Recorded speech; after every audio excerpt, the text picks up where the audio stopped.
वासी लगातार अपने जल जीवन जंगल की लड़ाई लड़ते हुए नजर आते हैं। आए दिन वो रोड पर कहीं ना कहीं अपने इस लड़ाई को जारी रखते हुए भी नजर आते हैं। भले वो हसदेव अरण्य के जंगलों को बचाना हो या अब रायगढ़ के तमनार ब्लॉक में कोल खनन परियोजना के तहत जो 5000 पेड़ काटे गए हैं उनको बचाने की लड़ाई हो।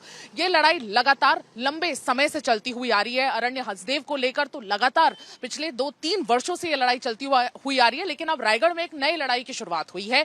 गारेपलमा सेक्टर 2 कोल खनन परियोजना के तहत 5000 से ज्यादा पेड़ों को काटा जा रहा है और इसके लिए ग्रामीण सड़कों पर आ गए हैं और ये पेड़ जून के आखिरी हफ्ते में काट लिया गया है। और इनफैक्ट ये जो कोल खनन परियोजना है, ये 2500 हेक्टेयर से ज्यादा भूमि में इसको डेवलप किया जाएगा और ये महाराष्ट्र पावर जनरेशन कंपनी और अडानी समूह साथ में मिलकर इसको ऑपरेट करेंगे। यानी यहाँ के कोल खनन से जो भी बिजली का उत्पादन होगा वो महाराष्ट्र को जाएगा और इसे डेवलप और ऑपरेट करने का जो कार्य है वो अडानी समूह करेगा।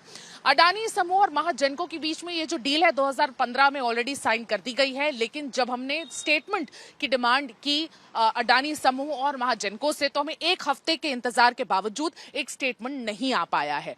मैं आपको बता दूं 2500 हेक्टेयर को ऑलरेडी चिन्हित कर लिया गया है इस कोल ब्लॉक के लिए। उसमें से 215 हेक्टेयर ऐसा है जिसमें वन भूमि है और जिसमें कम से कम 17 से 18 गांव कवर हो रहे हैं और इसी के चलते बहुत सारे ऐसे परिवार हैं जो इस कोल उत्खनन से नाखुश हैं और इसलिए ग्रामीण सड़कों पर उतरे हुए थे।